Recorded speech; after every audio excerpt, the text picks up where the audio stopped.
Mi nuera me negó comida en Navidad.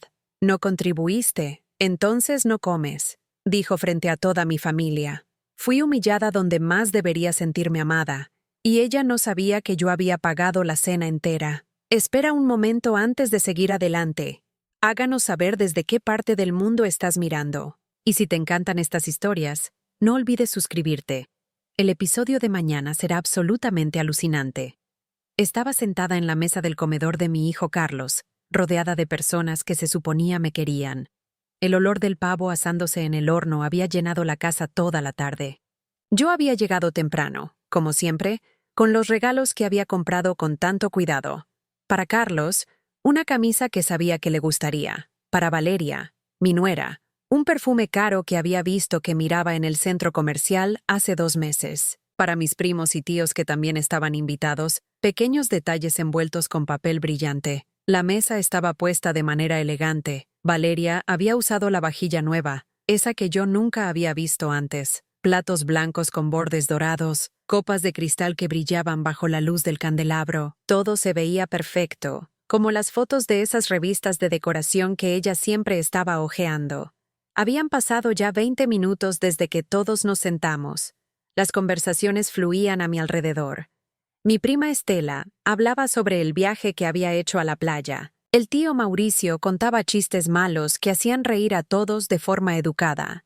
Carlos estaba callado, como siempre últimamente, con esa expresión distante que había adoptado en los últimos años. Valeria entró desde la cocina con una sonrisa amplia. Traía una fuente grande con ensalada. Detrás de ella venía su madre, la señora Campos, cargando otra fuente con papas gratinadas. Me di cuenta de que era la única persona en la mesa que no había ayudado a traer nada. Me sentí incómoda, pero tampoco me habían pedido ayuda. Cada vez que había intentado entrar a la cocina durante la tarde, Valeria encontraba alguna razón para que me quedara en la sala. «Ya casi está todo listo», anunció Valeria con voz alegre. Dejó la ensalada en el centro de la mesa y se limpió las manos en el delantal. «Solo falta que traigan el pavo y podemos comenzar». Todos murmuraron con aprobación. Yo también sonreí, tratando de sentirme parte de la celebración. Había sido un año difícil. Desde que Roberto murió hace 8 años, las Navidades nunca volvieron a ser iguales, pero siempre trataba de mantener la tradición, de estar cerca de Carlos, de ser parte de su nueva familia. El señor Campos, el padre de Valeria, trajo el pavo. Era enorme, dorado y brillante. El aroma llenó el comedor inmediatamente. Todos aplaudieron. Valeria hizo una pequeña reverencia teatral, como si hubiera logrado algo extraordinario. «Bueno», dijo ella, mirando alrededor de la mesa. «Antes de empezar a servir, quiero agradecer a todos los que contribuyeron para hacer esta cena posible». Mi estómago se apretó sin razón aparente. Algo en su tono me puso nerviosa. «Mamá y papá trajeron el vino y la ensalada», continuó Valeria, señalando a sus padres. «La tía Estela trajo el postre. El tío Mauricio ayudó con las bebidas». Sentí que todas las miradas comenzaban a moverse en mi dirección, aunque tal vez era solo mi imaginación. Carlos y yo, por supuesto, nos encargamos del pavo, las guarniciones y toda la organización. Valeria hizo una pausa. Yo esperaba que dijera mi nombre, que mencionara algo, lo que fuera. Pero no lo hizo. En cambio, sus ojos se posaron sobre mí. Había algo frío en su mirada, algo que había visto antes, pero que siempre había tratado de ignorar. «Beatriz», dijo mi nombre con un tono que no era exactamente hostil, pero tampoco cálido. «Tú no contribuiste con nada para esta cena, así que no vas a comer». El silencio que siguió fue absoluto. Nadie masticaba, nadie respiraba, nadie se movía. Era como si el tiempo se hubiera detenido completamente. Yo me quedé paralizada, con el tenedor en la mano, sin entender completamente lo que acababa de escuchar. «¿Perdón?», logré susurrar. «Lo que escuchaste», respondió Valeria, esta vez con más firmeza. «Siempre apareces con las manos vacías, esperando que otros paguen por todo. Bueno, esta vez no». Sentí que el calor subía por mi cuello hasta mis mejillas. Mi corazón latía tan fuerte que podía escucharlo en mis oídos. Miré a Carlos, esperando, rogando que dijera algo, que me defendiera, que explicara que esto era una broma de mal gusto. Pero Carlos bajó la mirada hacia su plato vacío. No dijo nada. No me miró. Simplemente se quedó ahí, callado, como si yo no existiera. Valeria, esto es inapropiado, murmuró la tía Estela, pero su voz era tan baja que apenas se escuchó. ¿Inapropiado?, repitió Valeria, esta vez con un tono más alto. ¿Saben lo que es inapropiado? Que alguien siempre venga a las reuniones familiares sin traer nada, sin ayudar, sin contribuir, solo esperando que la atiendan como si fuera una reina. Las palabras me golpeaban una tras otra. Cada frase era como un puñetazo en el estómago. Quise decir algo, defenderme, explicar que yo sí había contribuido, que había hecho más de lo que nadie en esa mesa imaginaba. Pero las palabras se atascaron en mi garganta. Los viejos siempre creen que merecen todo solo por ser viejos, continuó Valeria. Su voz había perdido toda pretensión de cortesía. Pero en esta casa, las cosas funcionan diferente. Si no aportas, no comes. Así de simple. Miré alrededor de la mesa. La señora Campos miraba su copa de vino con intensidad. El señor Campos se aclaraba la garganta incómodo. La prima Estela me miraba con lástima. El tío Mauricio fingía revisar su teléfono celular. Y Carlos, mi hijo, el niño que había criado sola después de que su padre muriera, seguía sin levantar la vista. Algo dentro de mí se rompió en ese momento. No fue un quiebre dramático ni ruidoso. Fue silencioso, como cuando una grieta atraviesa el hielo y sabes que todo está a punto de ceder. Me levanté despacio. Mis piernas temblaban, pero me mantuve firme. Tomé mi bolso del respaldo de la silla y caminé hacia la puerta. Nadie dijo nada. El único sonido era el de mis zapatos contra el piso de madera. Antes de salir del comedor, vi el aparador junto a la entrada. Había un jarrón con flores y algunas revistas apiladas. Saqué de mi bolso un sobre blanco que había preparado esa misma mañana. Lo dejé ahí, sobre las revistas, donde sabía que alguien lo encontraría. No dije adiós. No di explicaciones. Simplemente abrí la puerta y salí a la noche fría de Navidad. El aire helado me golpeó la cara y solo entonces me permití sentir las lágrimas que habían estado contenidas. Caminé hasta mi auto que estaba estacionado en la calle. Mis manos temblaban tanto que me costó meter la llave en la cerradura. Finalmente logré abrir la puerta y me senté en el asiento del conductor. Por un momento, solo me quedé ahí, mirando la casa iluminada frente a mí. Podía ver las sombras de las personas moviéndose detrás de las cortinas. La vida continuaba ahí dentro, como si nada hubiera pasado. Encendí el auto y saqué mi teléfono celular del bolso. Con dedos temblorosos, abrí la aplicación del banco. Encontré la sección de pagos automáticos. Ahí estaban todas las transferencias que había programado hace meses, hace años, el pago del condominio de Carlos y Valeria, la mensualidad de la tienda de muebles, las contribuciones mensuales que hacía a su cuenta, una por una, las cancelé todas. Cada vez que presionaba el botón de cancelar, sentía como si estuviera cortando un hilo invisible que me había mantenido atada a esa casa, a esa familia, a esa vida. El proceso completo tomó menos de 5 minutos. 5 minutos para deshacer años de sacrificio silencioso. 5 minutos para recuperar mi dignidad. Mi teléfono empezó a vibrar casi inmediatamente. Era Carlos. «Mamá, ¿dónde estás?», decía el primer mensaje.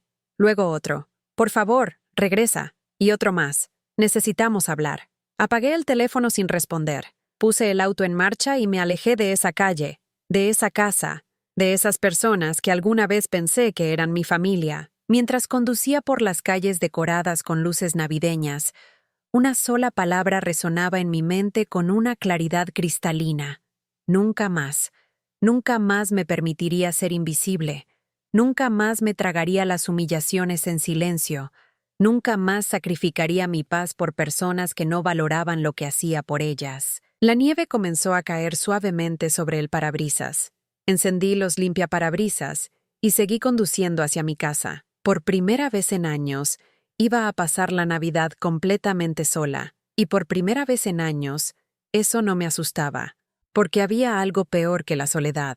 Era la compañía de personas que te hacían sentir como si no existieras. Llegué a mi casa pasada la medianoche. Las calles estaban vacías. Solo las luces navideñas parpadeaban en las ventanas de las casas que pasaba. Estacioné el auto en el garaje y me quedé sentada varios minutos en la oscuridad, tratando de procesar lo que había sucedido. La casa estaba fría cuando entré. Hacía años que pasaba las Navidades en casa de Carlos, así que ni siquiera había prendido la calefacción antes de salir. Encendí las luces de la sala y me quité el abrigo. El vestido que llevaba puesto era el mismo que había usado en las últimas 3 Navidades. Era el único vestido elegante que tenía, color azul marino, simple pero presentable. Me senté en el sofá y finalmente dejé que las lágrimas salieran. No eran lágrimas de tristeza solamente.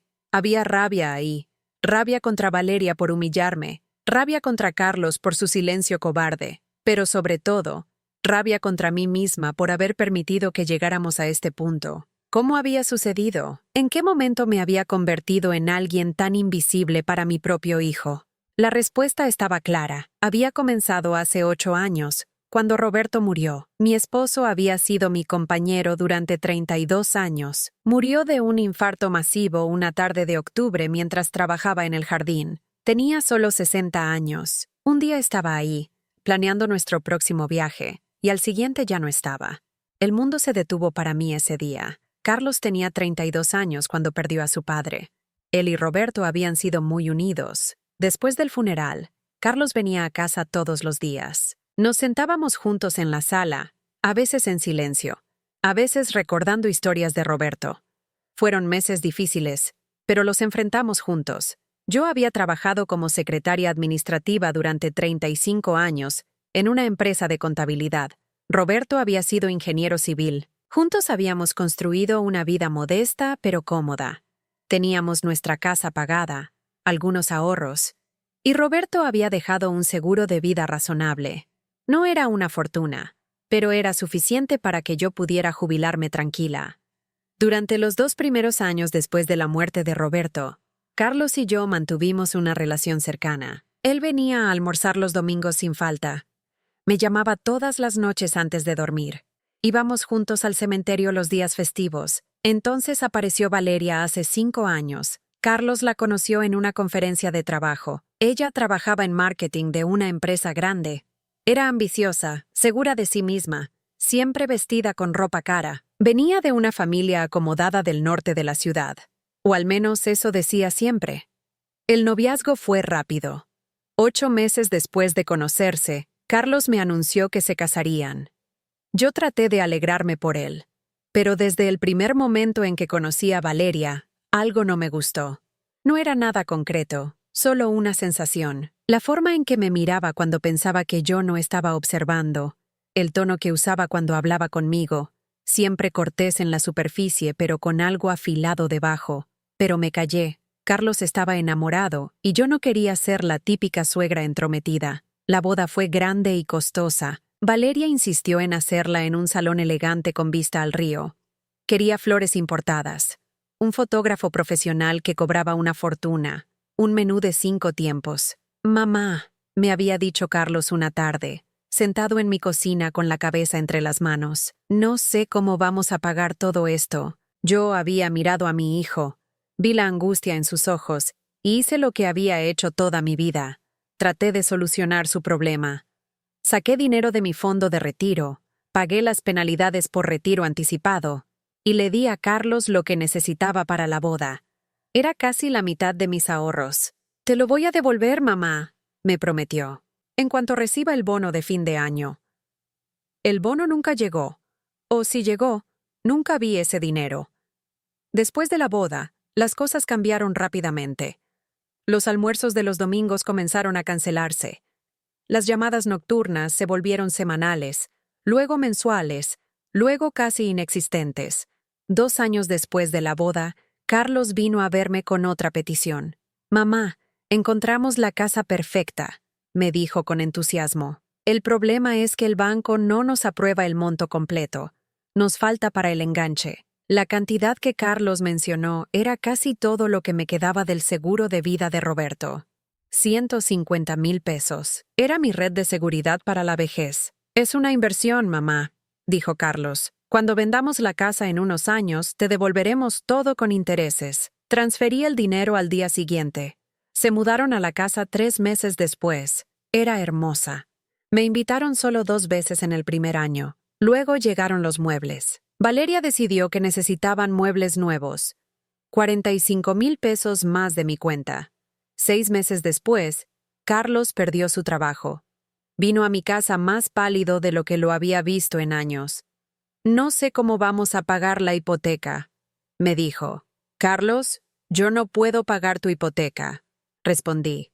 Solo estos meses mientras consigo otro trabajo. 2, 3 meses máximo. 2 o 3 meses se convirtieron en 18 meses. 1 año y medio pagando su hipoteca de 3,800 pesos mensuales y el condominio de 2,100 pesos y 35,000 pesos cada mes para gastos generales. Cada mes, mi cuenta bancaria se reducía más. Empecé a comprar marcas baratas en el supermercado. Dejé de salir con mis amigas. Usaba el mismo vestido azul para todo porque no podía permitirme comprar ropa nueva. Y durante todo este tiempo, Valeria publicaba fotos en redes sociales de cenas en restaurantes caros, ropa nueva, fines de semana en hoteles boutique. Carlos finalmente consiguió otro trabajo hace 6 meses. Esperaba que mencionara devolverme el dinero, pero no lo hizo. Los pagos continuaban saliendo automáticamente de mi cuenta, y Carlos nunca dijo nada. Me levanté del sofá y fui a mi habitación. En el closet guardaba una caja de metal vieja. La saqué y la abrí. Adentro estaban todos los documentos, recibos de transferencias, correos electrónicos donde Carlos me pedía ayuda, promesas escritas de devolución. Sumé los números: 150,000 en el enganche, 45,000 en muebles, 63,000 en condominio, 68,000 en hipoteca, 30,000 en gastos generales, más pequeñas ayudas que sumaban 20,000. En total, casi 300,000 pesos en 4 años. Casi todo lo que Roberto había dejado para mi vejez. Y esta noche, esa misma mujer que había vivido de mi dinero, me había dicho que yo no contribuía con nada. Miré el reloj. Eran casi las 3 de la mañana. En unas horas, Carlos y Valeria despertarían a una nueva realidad, donde ya no tenían a alguien pagando sus cuentas en silencio. Valeria abrió los ojos cuando su teléfono comenzó a vibrar sobre la mesa de noche. La luz de la pantalla le lastimaba los ojos en la oscuridad del dormitorio. Eran las 6:47 de la mañana del 26 de diciembre. 25 llamadas perdidas. Se incorporó en la cama, todavía confundida por el sueño. Carlos roncaba suavemente a su lado, completamente ajeno a lo que estaba sucediendo. Ella revisó los números en la pantalla. Banco Central, administradora del condominio. 2 números que no reconocía. Su corazón comenzó a latir más rápido. Devolvió la primera llamada al banco. Una voz automatizada respondió: Estimado cliente, le informamos que todas las transferencias programadas desde la cuenta terminación 4C732 han sido canceladas por solicitud del titular. Para más información, por favor comuníquese con su sucursal. Valeria sintió que el aire se le escapaba de los pulmones. ¿Qué transferencias? ¿Qué cuenta? Intentó acceder a la aplicación bancaria, pero apareció un mensaje de error. Acceso denegado. Esa era la cuenta conjunta que Carlos mantenía con su madre. ¿La cuenta desde dónde? Desde donde salía el dinero para varias cosas. Valeria nunca había prestado mucha atención a los detalles. Carlos se encargaba de las finanzas. El teléfono volvió a sonar. Esta vez era la administradora del condominio. ¿Señora Valeria?, preguntó una voz femenina que Valeria reconoció como la de la señora Méndez, la administradora del edificio. Sí, soy yo. Necesito que baje ahora mismo. Tengo que hablar con usted sobre un asunto urgente. ¿Ahora? Son las 7 de la mañana. Es urgente, repitió la señora Méndez con un tono que no admitía discusión. Valeria se vistió rápidamente con lo primero que encontró. Carlos seguía dormido. Ella no lo despertó. Todavía no sabía qué estaba pasando y no quería alarmarlo sin razón. Bajó al vestíbulo del edificio. La señora Méndez estaba ahí, con los brazos cruzados y una carpeta en las manos. Su expresión no era amigable. «Buenos días», dijo Valeria tratando de sonar normal. «Tienen 48 horas para regularizar 6 meses de atraso en el pago del condominio», soltó la señora Méndez sin saludar. «Si no lo hacen, iniciaremos el proceso de desalojo». Valeria sintió que las piernas se le aflojaban. «¿Qué atraso? Está todo al día. Mi esposo se encarga de pagar cada mes». La señora Méndez abrió la carpeta y le mostró una planililla. «El último pago que recibimos fue en junio. Son 6 meses sin pagar. 12,600 pesos en total. Eso es imposible. Aquí está el registro completo. Durante año y medio, la señora Beatriz Herrera pagó el condominio a nombre de ustedes. Cada mes, 2,100 pesos. Ayer a las 11 de la noche recibimos un correo electrónico de ella informando que cancelaba todos los pagos automáticos y que ya no se haría responsable de esta unidad. Valeria tuvo que apoyarse contra la pared. ¿Beatriz pagaba el condominio? Así es. Y por lo que entiendo, ustedes no lo sabían. La señora Méndez cerró la carpeta. Mire, yo no me meto en asuntos familiares, pero necesito ese dinero en 48 horas o tendré que tomar medidas legales. Valeria subió al apartamento casi corriendo. Entró al dormitorio y sacudió a Carlos. Despierta. Despierta ahora. Carlos abrió los ojos lentamente. ¿Qué pasa? ¿Tu madre pagaba el condominio? Carlos se sentó en la cama, pasándose la mano por la cara. ¿Qué? El condominio, Carlos. ¿Tu madre lo pagaba? Él no respondió inmediatamente. Su silencio fue respuesta suficiente. ¿Hace cuánto? Preguntó Valeria con la voz temblando. Desde que compramos la casa. Ella ofreció ayudarnos temporalmente. ¿Temporalmente? ¿Año y medio es temporalmente? Valeria comenzó a caminar de un lado a otro de la habitación. La administradora dice que debemos 6 meses, que tu madre canceló todo ayer. Carlos se levantó de la cama. Ella no haría eso. Ya lo hizo. Y hay más. Valeria tomó su teléfono y le mostró las llamadas perdidas del banco. Todas las transferencias automáticas están canceladas. El teléfono de la casa comenzó a sonar. Carlos fue a atender. Era la tienda de muebles. La mensualidad de 4,200 pesos estaba vencida. Beatriz había pagado por adelantado los últimos 12 meses, pero el periodo había terminado. Después fue el banco llamando por el límite del crédito. Después la compañía de luz avisando sobre un corte en 72 horas. Carlos colgó el teléfono y se quedó parado en medio de la sala, mirando la nada. ¿Qué más pagaba tu madre?, preguntó Valeria con voz temblorosa.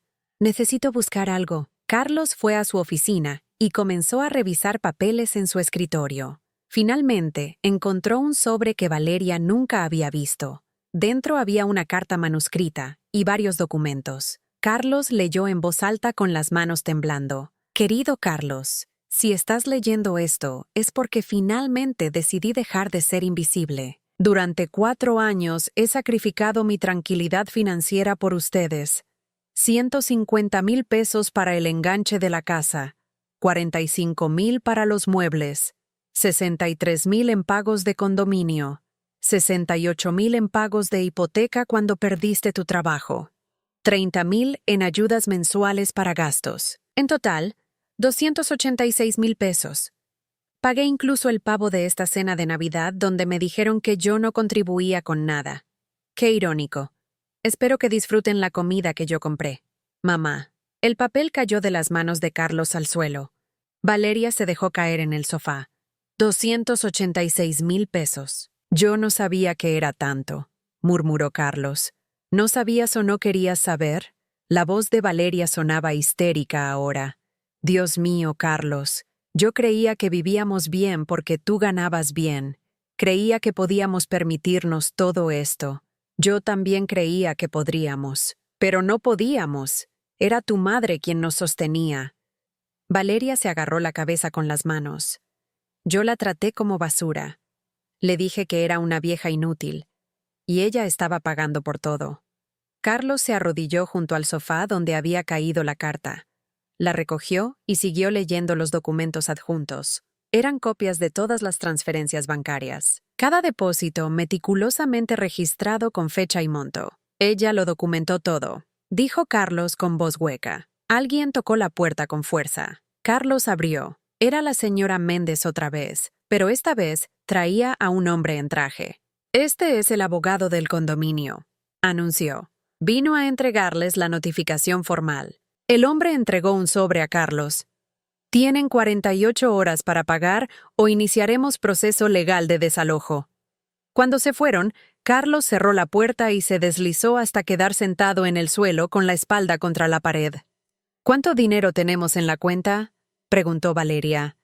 Carlos revisó su teléfono. 3,200 pesos. La hipoteca es 3.800. Lo sé. El condominio son 12.600. Lo sé. ¿Cómo vamos a pagar todo esto? Carlos no respondió. No tenía respuesta. Valeria se levantó y fue a la ventana. Afuera, el día amanecía claro y frío. Necesito ir a trabajar, dijo sin voltear. Es 26 de diciembre. Las oficinas están cerradas. Entonces no sé qué hacer. Se giró para mirarlo. Tu madre nos mantenía y yo ni siquiera lo sabía. ¿Cómo es posible que no lo supiera? Porque nunca preguntaste de dónde venía el dinero, respondió Carlos con amargura. Solo querías gastarlo. No me eches la culpa a mí. Tú fuiste quien le pidió ayuda. Tú fuiste quien nunca me dijo la verdad. Tenía razón. Pero eso no cambiaba nada ahora. El teléfono de Carlos comenzó a sonar. Era su madre. Su dedo se quedó suspendido sobre el botón de responder, pero no pudo presionarlo. Dejó que fuera a buzón de voz. Los 2 primeros días después de Navidad fueron un infierno silencioso. Carlos faltó al trabajo el 26 y el 27.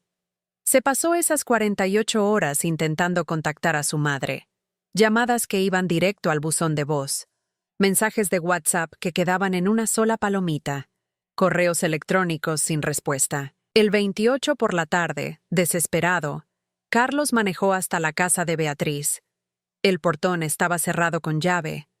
Las cortinas de todas las ventanas estaban corridas. Tocó el timbre durante 5 minutos. Nada. Golpeó la puerta. Silencio. Sabía que ella estaba adentro. Podía sentirlo. Pero Beatriz no iba a abrir. Mientras tanto, las consecuencias financieras comenzaban a acumularse como una avalancha. El banco les había enviado una notificación. Si no pagaban la hipoteca antes del 31 de diciembre, entrarían en mora, y el proceso de ejecución hipotecaria comenzaría. Valeria había intentado usar su tarjeta de crédito premium para pagar algunas cuentas urgentes. La tarjeta fue rechazada.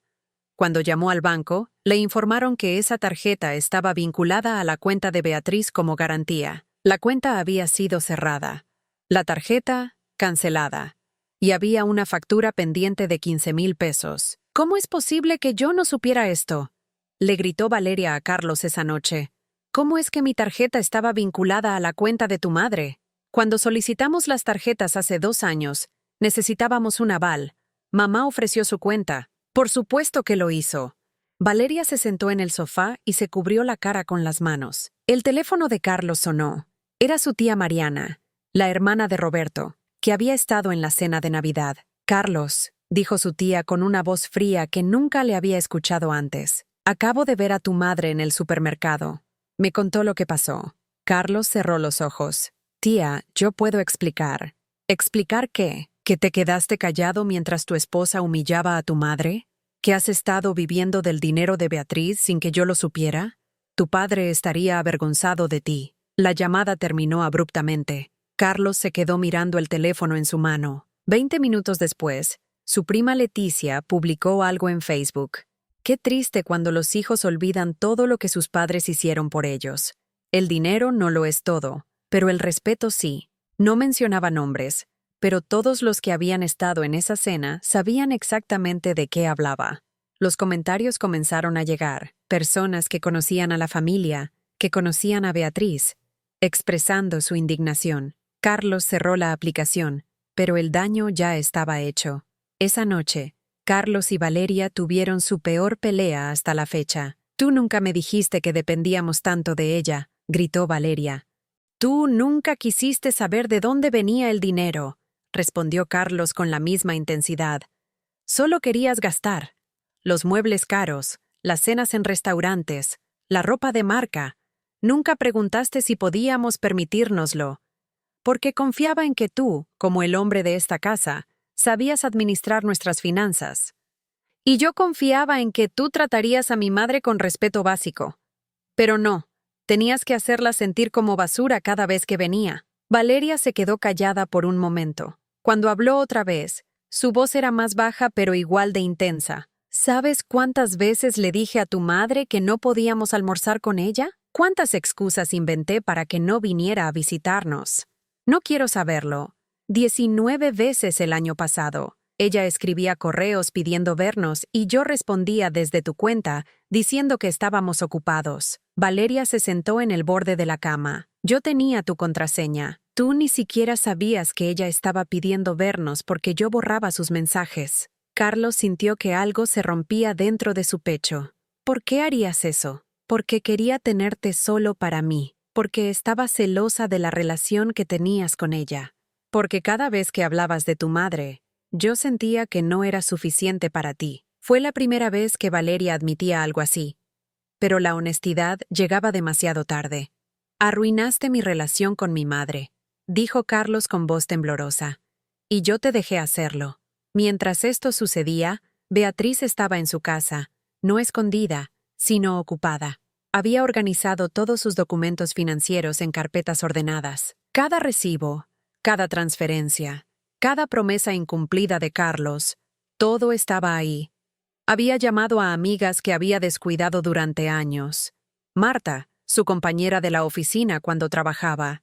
Elena, su vecina de toda la vida. Todas la recibieron con los brazos abiertos, sin juzgarla por haberse alejado. Dejé que mi vida girara alrededor de Carlos, le confesó a Marta durante un café. Olvidé que yo también existía. Nunca es tarde para recordarlo, respondió Marta. El 29 de diciembre, Carlos volvió a la casa de su madre.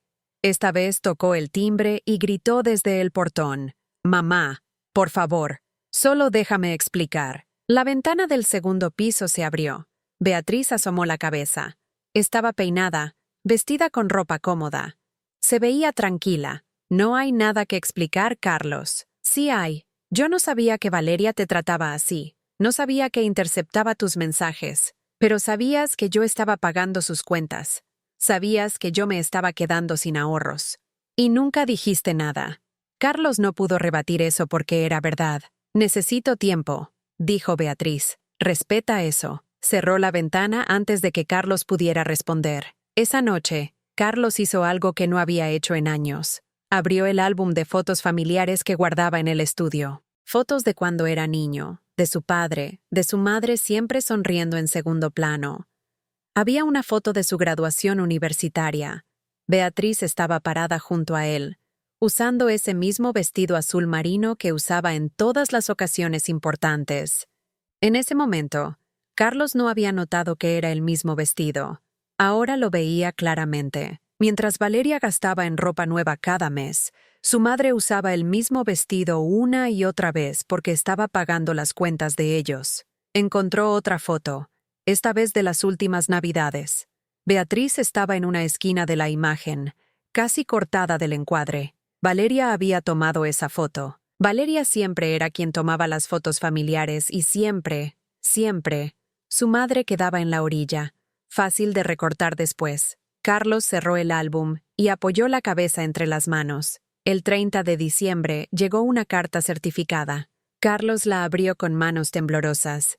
Era de un abogado. Por medio de la presente, la señora Beatriz Herrera solicita formalmente la devolución de los fondos invertidos en la propiedad ubicada en calle Mariano 847, o en su defecto, el reconocimiento legal de participación proporcional en dicha propiedad, equivalente al 52% del valor total. Valeria leyó la carta por encima del hombro de Carlos.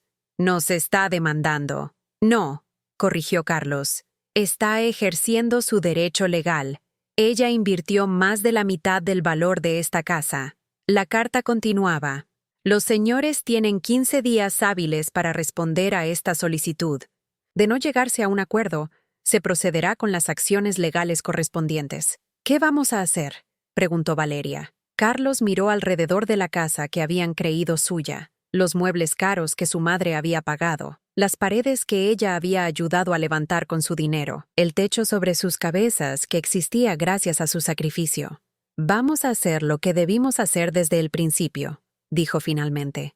«Vamos a enfrentar las consecuencias de nuestras acciones». Pasaron 2 semanas antes de que Beatriz aceptara reunirse con Carlos, no en su casa, no en la casa de él. En un café neutral en el centro de la ciudad, lejos de los ojos curiosos de la familia, Carlos llegó 15 minutos antes de la hora acordada. Se sentó en una mesa junto a la ventana y pidió un café que no tocó. Sus manos temblaban ligeramente mientras esperaba. Beatriz llegó exactamente a tiempo. Carlos se levantó al verla entrar, pero ella levantó la mano indicándole que se quedara sentado. Se veía diferente. Llevaba el cabello recogido de una manera nueva. Usaba un suéter color vino que Carlos nunca le había visto. Había algo en su postura, en la forma en que caminaba, que era distinto. Se sentó frente a él y pidió un té cuando la mesera se acercó. «Mamá, comenzó Carlos. «Déjame hablar primero». Lo interrumpió Beatriz con voz calmada pero firme. «He practicado esto y necesito decirlo antes de que pierda el valor». Carlos asintió y cerró la boca. «Durante 4 años te he observado alejarte de mí poco a poco», comenzó Beatriz. «Cada llamada cancelada, cada almuerzo pospuesto, cada excusa sobre por qué no podías venir a visitarme. Al principio pensé que era normal, que eras un hombre casado construyendo tu propia vida». La mesera trajo el té. Beatriz esperó a que se fuera antes de continuar. «Pero no era eso, ¿verdad? Era Valeria manipulándote. Y tú dejándote manipular porque era más fácil que confrontarla. Mamá, yo no sabía que ella estaba interceptando tus mensajes. Te juro que no lo sabía, pero sabías otras cosas. Sabías cuando te pedí venir a cenar 73 veces en 4 años». Beatriz sacó su teléfono y se lo mostró. Había una lista larga con fechas y las respuestas recibidas. Conté cada vez, Carlos. Cada rechazo, cada excusa, cada mentira. Carlos miró la pantalla y sintió que el estómago se le revolvía. «Tenías tiempo para tus amigos», continuó Beatriz, «para los asados, los fines de semana, para las salidas con los compañeros del trabajo, pero nunca para mí. No fue así, ¿no?»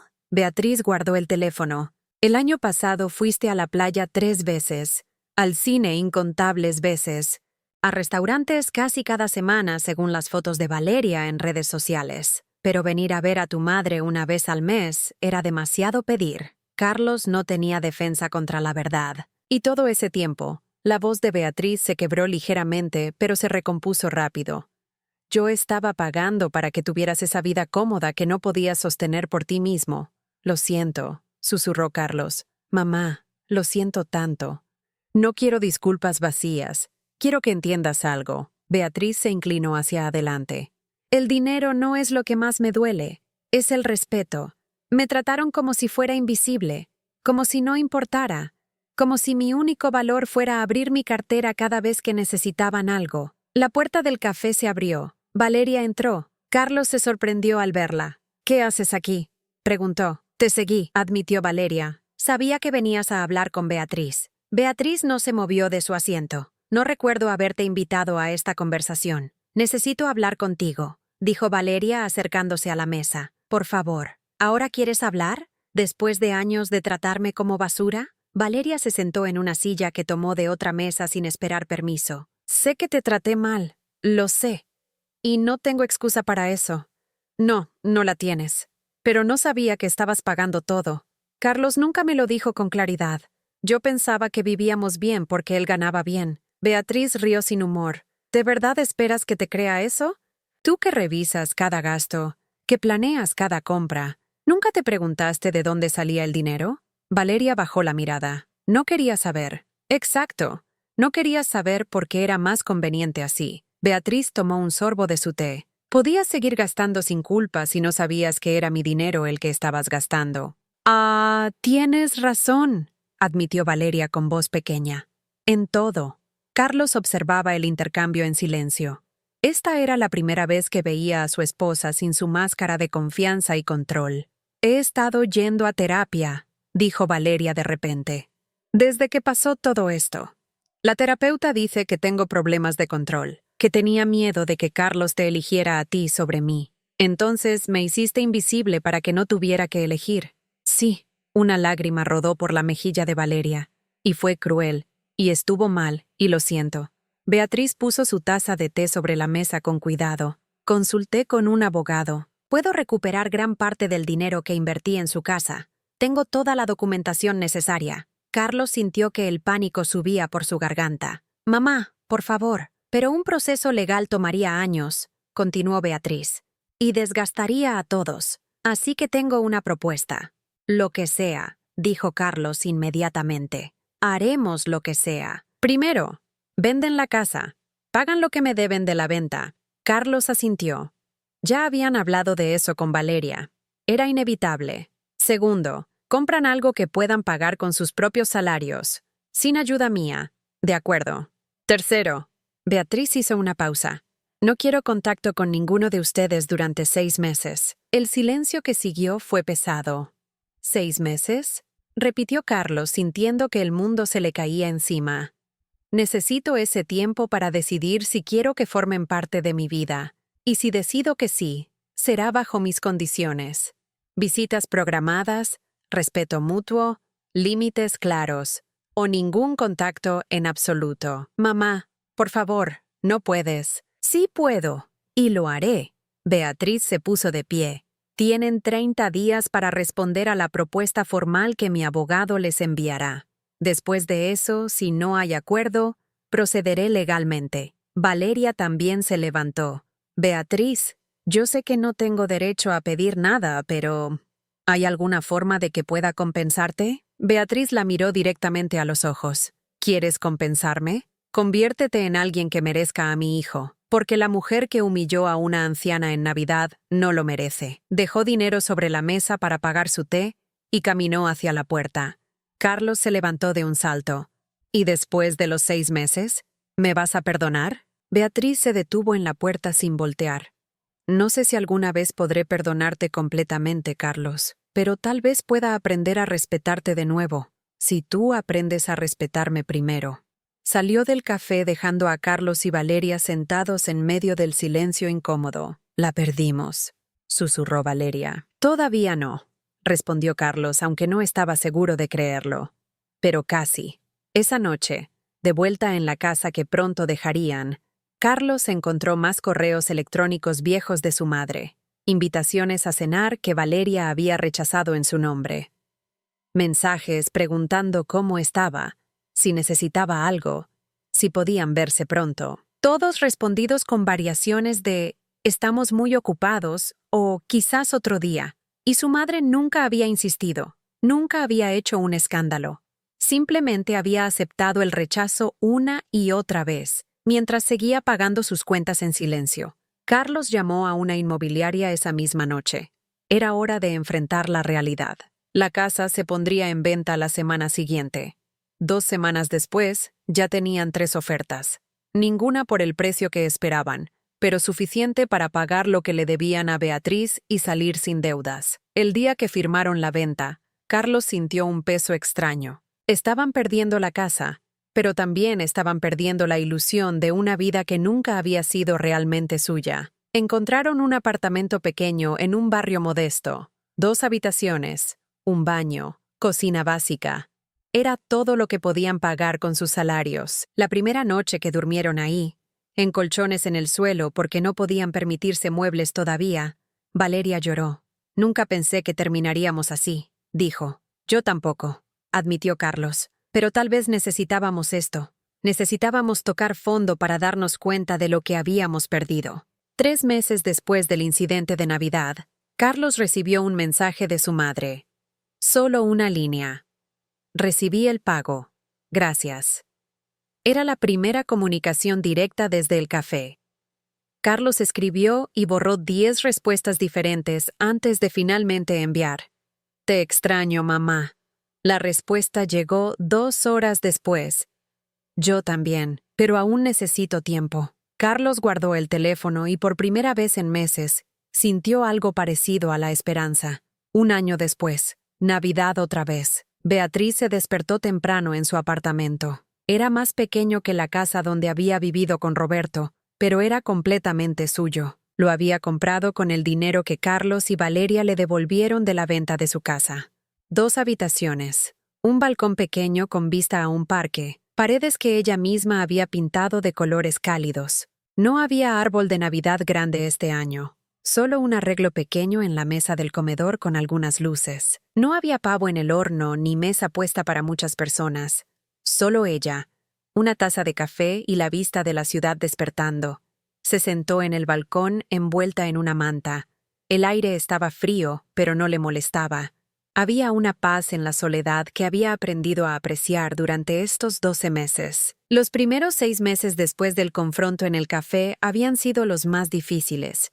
Mantener la distancia con Carlos cuando cada fibra de su ser quería llamarlo, asegurarse de que estaba bien, volver a ser la madre que resolvía todos sus problemas, pero había resistido. Y en ese espacio vacío donde solía estar la preocupación constante por su hijo, había descubierto algo inesperado. Se había descubierto a sí misma. Marta, su vieja amiga de la oficina, la había invitado a clases de pintura. Siempre dijiste que querías aprender, le había recordado. Beatriz había ido por compromiso la primera vez, pero después había seguido yendo porque realmente le gustaba. Ahora, las paredes de su apartamento tenían cuadros que ella misma había pintado. Paisajes simples, nada profesional, pero suyos. La semana pasada había vendido uno en una exposición de arte local por 2,000 pesos. No era mucho dinero, pero el orgullo que sintió no tenía precio. Elena, su vecina de toda la vida, la había integrado a un grupo de amigas que se reunían cada semana. Almorzaban juntas, iban al cine, hacían caminatas por el parque. Beatriz se había dado cuenta de que durante años había rechazado estas invitaciones porque siempre estaba disponible por si Carlos la necesitaba. Ahora su calendario estaba lleno de actividades que ella elegía hacer. Su teléfono vibró sacándola de sus pensamientos. Era un mensaje de Carlos. Lo había desbloqueado hace 3 meses, después de cumplirse el periodo de 6 meses sin contacto. «Buenos días, mamá. Feliz Navidad». Beatriz miró el mensaje durante un largo rato antes de responder. «Feliz Navidad, hijo». La relación con Carlos había cambiado completamente. Ya no era la madre que dejaba todo por él. Ya no era el hijo que daba por sentado su presencia. Después de los 6 meses de silencio, Beatriz había accedido a tomar café con él una vez. Solo ellos dos. Sin Valeria. Carlos se veía diferente. Había perdido peso. Tenía ojeras. Pero también había algo más maduro en su mirada. «El apartamento es pequeño», le había contado. «Valeria tuvo que conseguir un segundo trabajo al principio. Yo dejé de salir con amigos porque no podemos gastar en esas cosas. Cocinamos en casa, compramos ropa en rebajas». «¿Y cómo te sientes?», había preguntado Beatriz. Avergonzado, cansado, pero también aliviado. Carlos había tomado un sorbo de su café. «Por primera vez en años no estoy mintiendo sobre nuestra situación financiera. No estoy pretendiendo ser alguien que no soy». Habían establecido reglas claras esa tarde. Carlos podía visitarla cada 2 semanas, siempre avisando con anticipación. Nada de llamadas a última hora pidiendo ayuda. Nada de préstamos. Nada de regresar a los viejos patrones. Y Carlos había respetado cada regla. Las visitas eran diferentes ahora. Él preguntaba sobre las clases de pintura de Beatriz, sobre sus amigas, sobre el nuevo libro que estaba leyendo. Ya no era solo ella preguntando sobre su vida. Era una conversación de 2 personas adultas, no una madre ansiosa y un hijo evasivo. Beatriz todavía no había visto a Valeria. No estaba lista. Tal vez nunca lo estaría completamente. Carlos lo entendía y no presionaba. «Ella está cambiando», le había dicho Carlos en su última visita. «Va a terapia 2 veces por semana. Está trabajando en sus problemas de control y sus inseguridades. Pero entiendo que eso no borra lo que te hizo». «No», había concordado Beatriz. «No lo borra». Ahora, sentada en su balcón en la mañana de Navidad, Beatriz pensó en el año que había pasado. Un año de aprender a vivir para ella misma, de establecer límites, de decir no, de elegir su propia paz sobre la comodidad de otros. Su teléfono volvió a vibrar. Esta vez era Marta. «¿Sigues firme en tu decisión de pasar Navidad sola? Tenemos espacio en nuestra mesa». Beatriz sonrió. Había rechazado 3 invitaciones para esta Navidad, una de Marta, una de Elena y una muy cautelosa de Carlos para un almuerzo sencillo en su apartamento. «Gracias, pero sí, necesito hacer esto», respondió. No era por tristeza, no era por autocompasión, era porque necesitaba probarse a sí misma que podía estar sola en esta fecha y estar bien, que no necesitaba la validación de otros para sentirse completa. Se preparó un desayuno especial: huevos revueltos, pan tostado, jugo de naranja natural, fruta fresca. Puso música suave de fondo. Comió despacio, sin prisa, disfrutando cada bocado. Después se sentó frente a su caballete y comenzó a pintar. Estaba trabajando en un paisaje de un lugar que quería visitar, las montañas del sur. Marta y ella estaban planeando un viaje para marzo. Sería su primer viaje en años. A media tarde, salió a caminar por el parque cerca de su casa. Había familias celebrando, niños jugando, parejas paseando. Antes, ver todo eso le habría dolido, le habría recordado lo que no tenía. Ahora solo lo observaba con tranquilidad. Esas eran sus vidas. Esta era la suya. Y estaba bien así. Cuando regresó a su apartamento al atardecer, encontró un paquete en su puerta. No había remitente, pero reconoció la letra en la pequeña tarjeta adjunta. Era de Carlos. Dentro había un libro. Técnicas avanzadas de acuarela. Y una nota. Sé que dijiste que no querías regalos, pero vi esto y pensé en ti. No es una disculpa. No es una obligación. Solo es porque vi que publicaste en Facebook tu última pintura y me di cuenta de que realmente amas esto. Que tengas una linda Navidad en tus propios términos. Con amor y respeto, Carlos. Beatriz sintió que los ojos se le llenaban de lágrimas, pero no eran lágrimas de tristeza, eran de algo más complejo. Aceptación, tal vez, o reconocimiento de que las cosas estaban cambiando lentamente. Puso el libro en su mesita de noche y se preparó una cena simple, sopa que había hecho el día anterior y pan casero. Comió en el balcón viendo el atardecer sobre la ciudad. Su teléfono vibró una vez más. Carlos, otra vez. Gracias por no rendirte conmigo, por enseñarme que el amor verdadero incluye límites. Todavía estoy aprendiendo a ser el hijo que mereces. Beatriz dejó el teléfono a un lado sin responder inmediatamente. Ya le respondería mañana. Por ahora, solo quería estar presente en este momento. Mientras lavaba los platos, pensó en todo el camino recorrido. Un año atrás estaba siendo humillada en una mesa de Navidad. Había sido uno de los peores momentos de su vida, pero también había sido el momento que la había despertado, que la había obligado a valorarse, que la había empujado a recuperar su dignidad. ¿Valió la pena el dolor? Se preguntó mientras secaba el último plato. Miró alrededor de su pequeño apartamento, a los cuadros que había pintado, a los libros que finalmente tenía tiempo de leer, a las fotos con sus amigas sonriendo, a la invitación en el refrigerador para la próxima exposición de arte donde participaría. Sí, había valido la pena. No había venganza dramática en su historia. No había reconciliación perfecta y lágrimas de alegría. Solo había una mujer que había aprendido que a veces amar a alguien significa establecer límites, que a veces la mejor forma de ayudar es dejar de ayudar, que la soledad elegida es mejor que la compañía que te hace sentir invisible.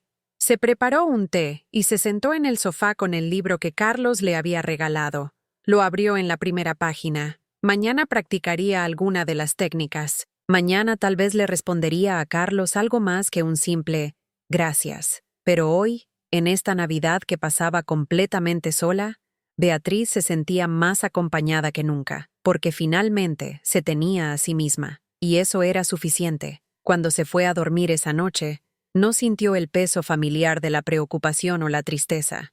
Sintió paz. En su mesita de noche, al lado del libro nuevo, estaba la foto de Roberto. La tomó entre sus manos. Creo que finalmente entendí lo que trataste de enseñarme. Le dijo a la fotografía, que no puedo salvar a todos, que está bien poner límites, que mi felicidad también importa.